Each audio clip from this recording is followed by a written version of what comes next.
another great day right here in the Let's Make Food from Food kitchen. Today, we're starting the process to cure our own bacon. Now, it's not as difficult as it seems. It's really quite simple and has very few ingredients. So what I have here is a slab of pork belly, and when you go to the store, that's what you're going to look for is pork belly. This particular one, I've rinsed it really well, used my hands and scrubbed it down.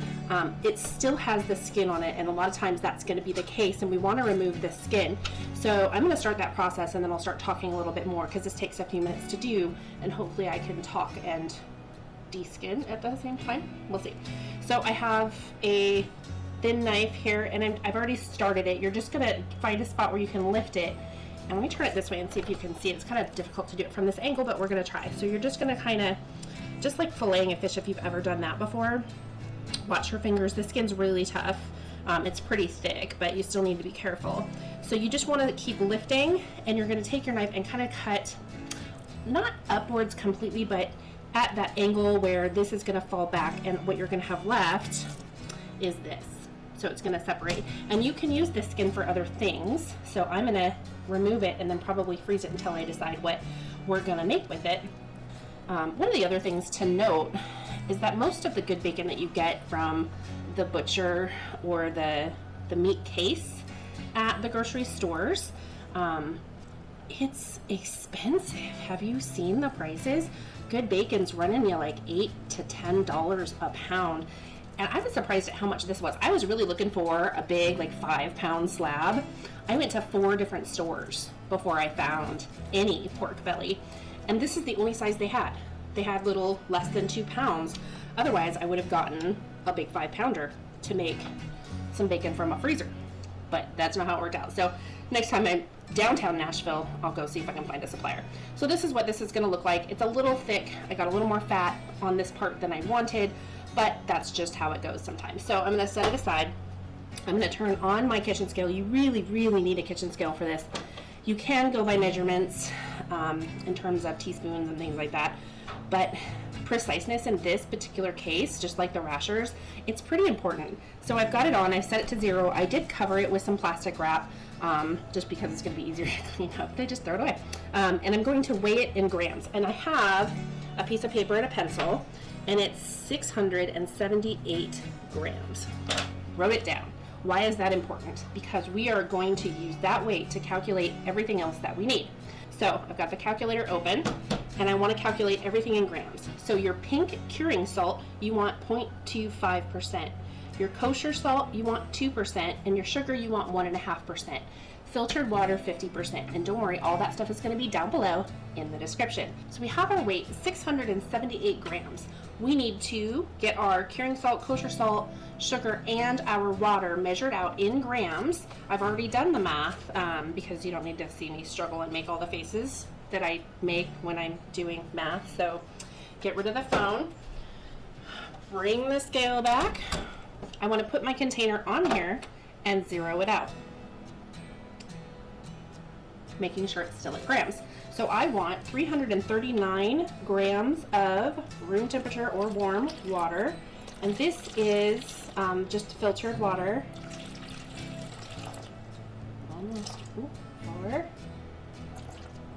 Water really creeps up there and I'll wait really quickly. Oh, so close. 330. Oh, there it is. There it is. Okay. 339 grams. Then I want my curing salt. So why do we use curing salt instead of celery salt? What about the nitrates? Well, what about the nitrates? If you use the celery juice salt that you can get in place of the pink curing salt, you still get the nitrates. That's why they use the celery, is it turns into the nitrates. It's just not listed any longer as an ingredient on the package. The nitrates are still there. So I'm just gonna keep it simple and use my pink curing salt. This brand cracks me up because they had a little thing on the top of it that said, don't look at the bottom of the bag, and then you turn the bag over and it says, hold on, I'll read it for you. It was funny, it cracked me up. It says, quite the rule breaker, aren't ya? We dig that. Yes, yes I am. So, anyway, fun little tidbit. Okay, if you didn't watch the rashers episode, I'm gonna take a moment to tell you, and if you did watch it, to remind you, this is toxic by itself. You cannot use it as a table salt. Do not use it as a table salt. Use it as a curing salt only, and you're gonna wash off a bunch of it in the end. So keep this away from kids. Keep it high up on a shelf. It's pink, it's pretty, but it's toxic if you use it for anything but things like this. So that's my caution of be careful. Let's move on. I'm going to clear out my scale again to get it down to 0, and I want just, oops, that's too much, 2.54 grams, which is going to be challenging, but I'm going to do my best here. Okay, kosher salt, I want 17.96 grams. I'm going to 0 out my scale again, and here we go.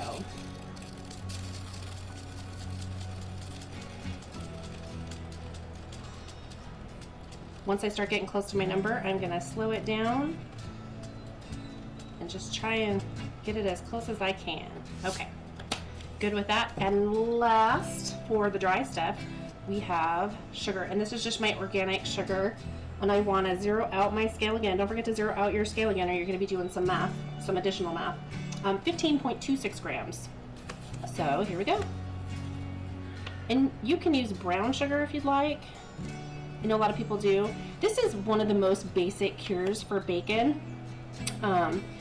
There's all kinds of stuff. I know people put like juniper berries and rosemary and all kinds of stuff, and we'll get there someday, but with this show being pretty new, I'd like to keep things as simple as possible. I'm going to grab a whisk so we can whisk it up and dissolve all of our ingredients. I'm going to get rid of the scale again, and we are actually done with it for now. Alright, simply just whisk everything in there.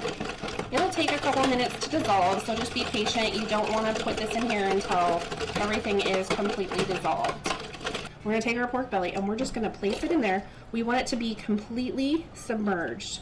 So what I'm probably going to do is go get a gallon Ziploc bag, pour everything into that, and then put it back in this container just in case it leaks anywhere.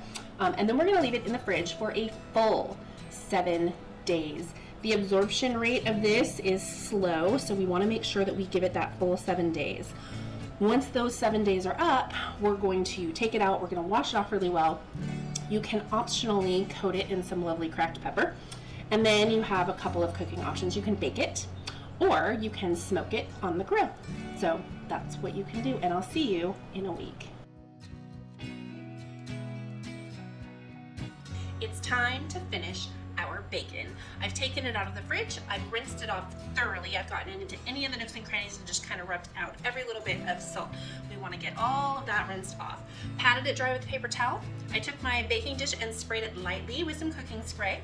You can also do this on a cookie sheet, it doesn't have to be a glass baking dish. My oven is preheated to 200 degrees, and I'm going to grab some pepper and crack it on here. Now that's completely optional, you can do that if you'd like.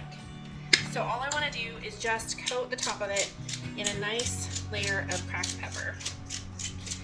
And pepper is one of those things that they used to use to keep some of the insects off of it back in the day when they were curing meats for preservation because they didn't have this refrigeration.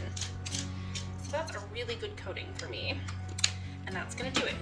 All I need to do is stick it in my oven, and then I'm going to check it in about an hour. We want it to be 150 degrees internally at its thickest point. For this piece, it's going to probably be right over here because the center is actually a little thinner than this thick part over here. Now, how long this takes really depends on the size of your pork belly, because this one's small. It's not going to take very long. It might take an hour and a half or so. It's going to be my guess, but I'm just going to keep checking it. The last one I did was like 4 pounds, so that one took a lot longer. My bacon is done. It is cooled off. It took a full hour and a half to get to the 150 degrees, especially in this thicker part. In this part where it was really thin over here, it took about an hour and 10 minutes or so, but this thicker part was definitely an hour and a half full on. So if you have a thicker slice of pork belly, just know it's going to take you a little longer, but it does look beautiful and it smells good. So the next thing we do after we've let it cool, you can stick it in the fridge if you're not ready to use it. You can slice it up and fry it, however you want to go about it. I am going to try and get some decent slices here. And I'm going to go ahead, for the purposes of this episode, is cook some up. This is what it looks like sliced. It's uneven on the end, so it's not going to be a perfect slice, but that's kind of what it looks like on the inside. Let me see if I can get a better slice now that I've got an even edge. And this is going to be definitely thick sliced bacon. We still have a little bit of unevenness going on there, but we're getting there. Ooh, just a little bit. 1, thick slice of bacon. Okay, so I'm just going to keep slicing this. My pan is heating up to a medium right now, and then I can go ahead and fry this up. I'm going to leave these slices nice and whole, and then I'm going to go ahead and chop up these pieces here and cook them for my salad. Our pan's nice and hot. I'm going to go ahead and put this in there.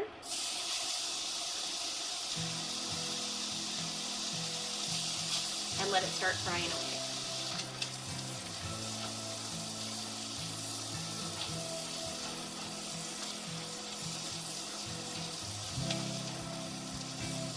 Alright, I have a bowl here, and I'm just going to scoop out my bacon